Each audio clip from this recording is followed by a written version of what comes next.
Hello and welcome to Invest with Rules. It's Scott Bennett and the great Mike Olafson. How you doing, Mike? Good. You started the video just as I was about to take a sip of wonderful coffee, so I'm gonna have to just go on adrenaline. There you go. There you go. I'll give you a break then. So, really simple today. It is Watch List Wednesday, but there's not a lot on the watch list as we're at this pivotal moment in the market, which we're going to look at today of which direction does it go. But this would be a really good time to come back, take a few steps back, look at the trend roadmap, provide us and you a little bit more confidence on the quintessential hit the gas, hit the brake, and how does this really work during really good and really bad markets and why we do what we do. So, quickest disclosure, this is just information. It's not a direct solicitation to go buy or sell anything. Always manage your risk, manage your financial plan, do your due diligence. You know how all that fun stuff works. So, we're going to do a quick back test. I'll have Mike jump in and we're going to keep it super simple. And again, I'm the quintessential you manage your risk. We don't know your entire situation, but we very simply, we have the ability to take some half positions in stage one basing patterns. We call them U-turns, but very simply, we add and we accumulate in stage two advancing phases. We'll call them gas signals. If one is a more quicker trader, which we do a lot of this in our advisory and the newsletter, we minimize and we de-risk in a stage three topping pattern. But if someone's a very long-term investor, which we're going to show in a back test, the red, the pink, the stage four decline is when you hit the exit door and you don't look back until you see the coast is fully clear. So, Mike, why don't you walk us through the back test, what we're looking at, how it works, and then we'll dive a little deeper. Yeah, and just to add to what you said, Scott, to set this up, we get a lot of great feedback from members about what we do day in and day out. If I was to file the number one comment under, say, constructive thoughts from members, it's, hey, the trend roadmap, it's kind of complex. And we do our best to really simplify it, give you the tools to simplify it. But this is using the theory, just like you said, Scott, of simply buying on green, selling on red. And to simplify it even further, this is taking the S&P 500 for the last 23 years and as represented by the ETF SPY, and simply saying, if we did nothing with our portfolio except buy on green, sell on red, that's it. What is the result? First of all, the equity graph that you're looking at, the yellowish orange line is the S&P 500, just if you simply bought and held it. The blue line is our trend roadmap, simply buying on green, selling on red. And we also noted on the chart the times where our model went to cash. That isn't every single time, but the kind of the major times it went to cash. And for example, currently it's in cash in this simple backtest model. So let's look at the results. The first box, the green box, talks about the compounded annual growth rate. In other words, how your money grows. For our trend roadmap, 7.5% on average over these 23 years. Buy and hold, 7.1%. So we beat out buy and hold by a bit. Every bit counts, so that 0.4% does count, but it's not a huge amount. The real power to this back test is the next box, the max drawdown, where you've got the trend roadmap had a max drawdown over this 23-year period of 22%, whereas buy and hold had a max drawdown of 55%. And if memory serves, that was in 2008, if I recall. But the point being that if you're an investor and you're in this strategy, or anybody is in a strategy, could you withstand a 22% drawdown versus a 55%? I would argue, at least me personally, I could stomach a 22% drawdown versus a 55%. I think you start getting anything over 25, 30%, and people start running for the exits and sell at exactly the wrong time type of thing. So I think that max drawdown is really key. Let's look at a couple other metrics too, and then we'll move on.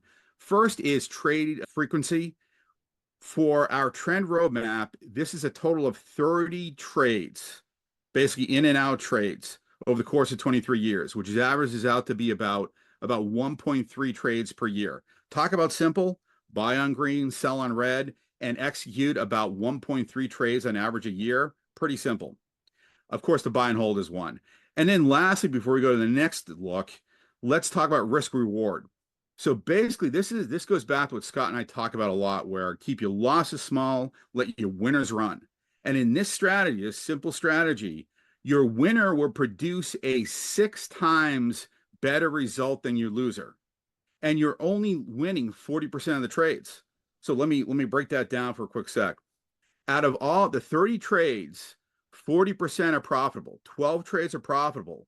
Those 12 trades are 6 times more profitable than the losing trades, which gives you this ability to outpace the market. Scott, anything before we move on, anything you clarify about what I just laid out?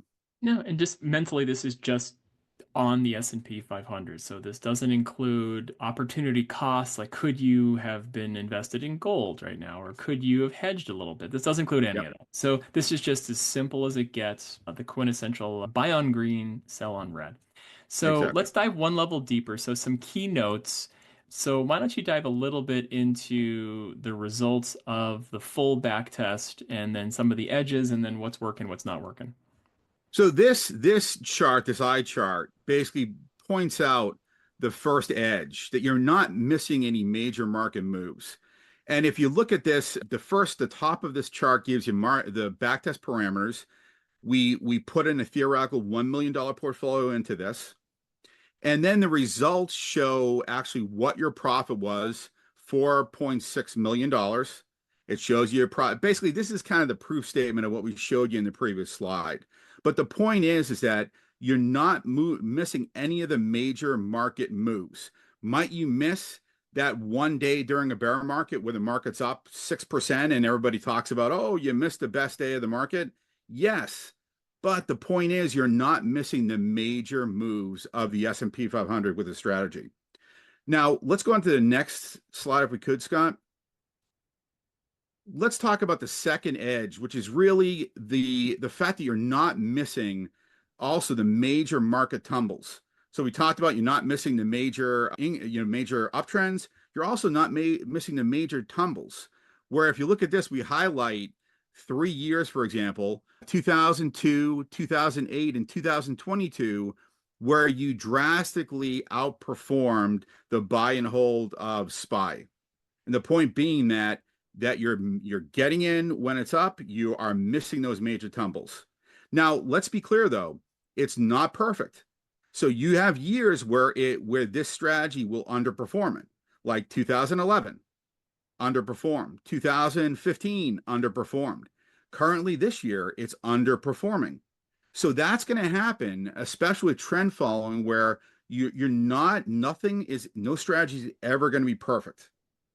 So, but this points out that yes, you are going to have some years where you underperform, and you got to accept that when you're committing to this type of strategy, where yes, it's not going to be perfect, but we know during the long run, the edge is going to be not missing the uptrends and missing out on those major downtrends.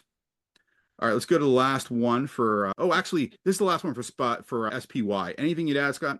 Yeah, so really quick though, again, this is all market in out is where this comes from. It's a third party provider that we use because we like to make sure everything we've kicked the tires before we deploy our own capital. But I mean, just think about like 2008 in this environment, down 38% calendar year. This buy on green, sell on red, down 4.67. That's totally manageable because the next year you make it back really fast. And even this year, the year's not over. So this year, I mean, the long-term signal is pretty much telling you that the coast isn't clear yet. So that's why we're being a little bit more defensive right now. That's why we went into a ticker that's a little bit different, that's acting stronger than the S&P 500 versus going in back into the S&P 500 with a half position. But let's move over, Mike, for you to, I think you did a back test using the same engine on the company Apple versus the S&P 500. Yeah, this is really fun. We just decided to have a little bit of fun. When everybody talks about long-term buy and hold, I wish I'd been an Apple. If I had only kept Apple. You hear that all the time. It's kind of that you're at a party and somebody brings up Apple. Oh, I owned it. I wish I'd kept it. Well, let's look at somebody back 20 some odd years ago who put 10,000 bucks into Apple stock. and just used the simple buy on green, sell on red. Let's see the results. So you can see the graph, the equity curve. The blue is the trend roadmap on Apple, buy on green, sell on red. You can see moments of a lot of cash. But here's the real fun part. The kegger is for the trend roadmap is 28+% per year. Buy and hold ended up being 23% plus per year. So a significant outperform. But here's the better part. Max drawdown, just like we talked about with the S&P 500, max drawdown 39% for Apple versus 81% for buy and hold. So now granted, 39% might send you running for the exits. But if you're committed to Apple, surviving 39% drawdown versus 81%, that's a heck of a lot more palatable. Trade frequency using the trend roadmap, 21 trades, less than one a year. And then finally, the risk reward that we talked about previously, 8 times more. So in other words, for whatever you lose, you're winning 8 times more amount. Basically, your loss is X, your win is X times 8. And you're winning roughly 50% of your trades. Of these 21 trades, roughly, you're winning about 10 of them, or actually about 11 in this case. And also, one thing to point out, of those 11 trades, 7 of them closed out for long-term capital gains. So taxation is not taken into account with either of these two examples, but the point being that 7 of the 11 winning trades in this strategy, long-term capital gains, lower tax rates, certainly beneficial. Let's go on to the next one, Scott. This kind of just talks about the edge again, first edge, not missing the major market moves. This is kind of fun. We lowered the amount to $10,000 here, and you would have ended up with $5.2 million today on that investment in Apple stock. Kind of fun. So let's go to the next one.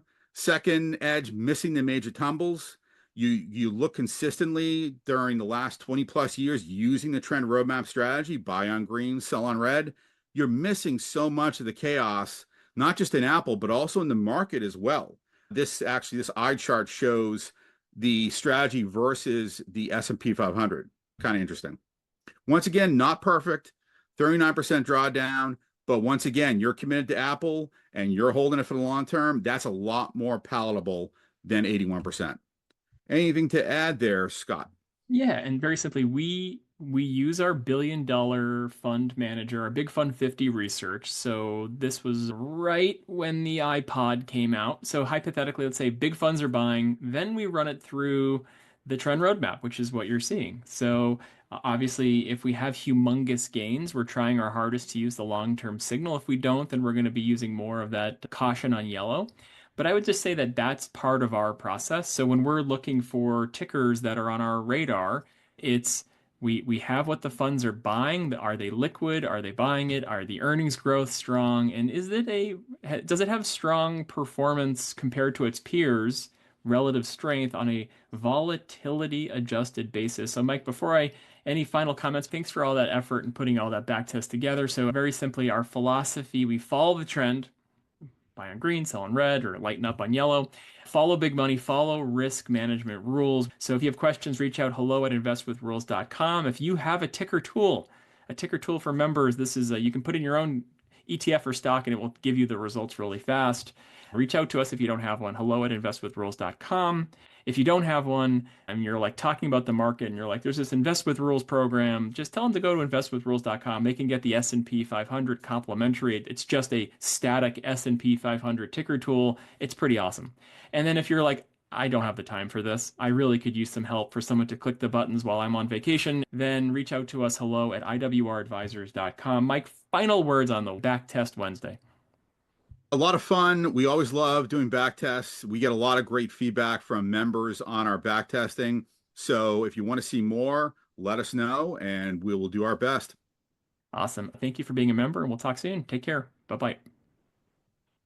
I hope this helped you kind of identify some either uptrends or things coming to uptrends, but please always do your due diligence, manage your risk tolerance. This is not a direct solicitation, just things for your watch list. I hope it was helpful, and I'll see you at investwithrules.com. Thanks so much.